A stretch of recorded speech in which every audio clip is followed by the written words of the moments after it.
یقین کی کمزوری انسان کو جو ہے وہ گناہوں کی دلدل میں پھنسا دیتی ہے. اس لیے آخرت کا یقین یہ بہت ضروری ہے تاکہ ہماری زندگی میں نظم پیدا ہو اور ہم اللہ کے حضور جھکنے والے، اس کے شکر گزار بندے، اس کی اتباع کرنے والے بنے. تو اب وہ کافر کہتے تھے ابن ربیعہ یا ابو جہل کہ یہ جو ہڈیاں ہیں ان ہڈیوں کو کیسے دوبارہ زندہ کیا جائے گا. نضر بن حارث ایک کافر تھا، وہ کہیں سے قبرستان سے پرانی ہڈی اٹھا لایا اور وہ اتنی بوسیدہ تھی کہ ہاتھ کے لمس سے ٹوٹ ٹوٹ کے گرتی تھی. اور حضور کے پاس آ کھڑا ہوا اور آ کے کہنے لگا کہ کیا ان ہڈیوں کو دوبارہ زندہ کیا جائے گا؟ کون ہے ان کو جو دوبارہ زندہ کرے؟ اور ساتھ ہڈی توڑتا ہے اور اس کے ریزے زمین پہ گرتے ہیں. تو حضور علیہ السلام نے اللہ کی جانب سے اس کا جواب دیا. ذرا قرآن پڑھیے، سورہ یاسین کا آخری رکوع ہے وَضَرَبَ لَنَا مَثَلًا وَنَسِیَ خَلْقَهُ قَالَ مَن يُحْیِی الْعِظَامَ وَهِیَ رَمِیمٌ. اب وہ باتیں کرنے لگ گیا ہے، اس کی زبان بولنے لگی ہے، اب کہاوتیں ہمارے لیے لاتا ہے اور کیا کہتا ہے؟ مَن يُحْیِی الْعِظَامَ وَهِیَ رَمِیمٌ. ان ہڈیوں کو کون زندہ کرے گا جبکہ اتنی بوسیدہ ہو گئی ہیں؟ تو یہ نضر بن حارث حضور کے سامنے ہڈی لایا تھا اور توڑتا تھا اور کہتا تھا یہ ہڈیاں زندہ ہوں گی، ان ہڈیوں کو دوبارہ اٹھایا جائے گا جو اتنی بوسیدہ ہو گئی ہیں کہ ہاتھوں کا لمس بھی گوارا نہیں کرتی، اس کو دوبارہ زندہ کیا جائے گا، کون زندہ کرے گا؟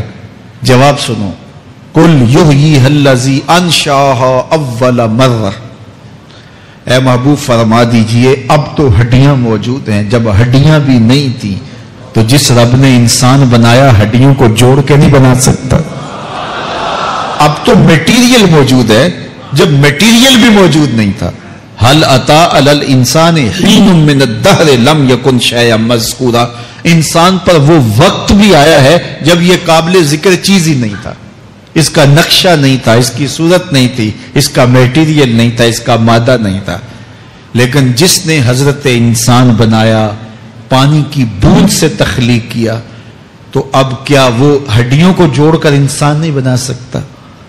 تو یہ کفار بات کرتے تھے کہ نہیں اتنی بوسیدہ ہڈیوں کو کیسے زندہ کیا جائے گا، یہ بات سمجھ میں نہیں آتی. پھر ان کے ذرے بکھر گئے، بعض انسانوں کو جانور چیڑ پھاڑ کے کھا گئے، کچھ وہ کھا گئے، کچھ ہڈیاں پڑی رہ گئیں، کچھ ان کی ہڈیاں راکھ بن کے اڑ گئیں. تو کیسے ہو سکتا ہے کہ ان کو دوبارہ زندہ کیا جائے، ان کے اجزاء جوڑے جائیں؟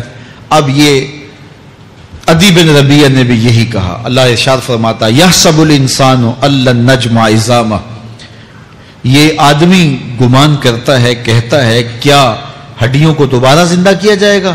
اللہ فرماتا ہے کیوں نہیں، ہم اس بات پہ قادر ہیں کہ اس کے انگلیوں کے پور پور کو دوبارہ کھڑا کر دیں اور اس کے اجزاء جو بکھرے ہوئے ہیں ان کو ہم اکٹھا کر کے دوبارہ ان کو جوڑ دیں. ہمارے لیے کوئی مشکل نہیں ہے. لیکن یہ اس کا خیال ہے کہ ہڈیوں کو کیسے جوڑا جائے گا. لیکن سورہ یاسین میں جو دلیل دی اس پہ کس قدر جو ہے وہ آشش کرنے کو جی چاہتا ہے.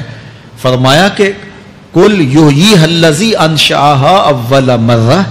یہ کہتے ہیں یہ ہڈیاں کون جوڑے گا؟ کہا جب ہڈیاں بھی نہیں تھی، جس نے ہڈیاں بنائی اس کے لیے جوڑنا کیا مشکل ہے.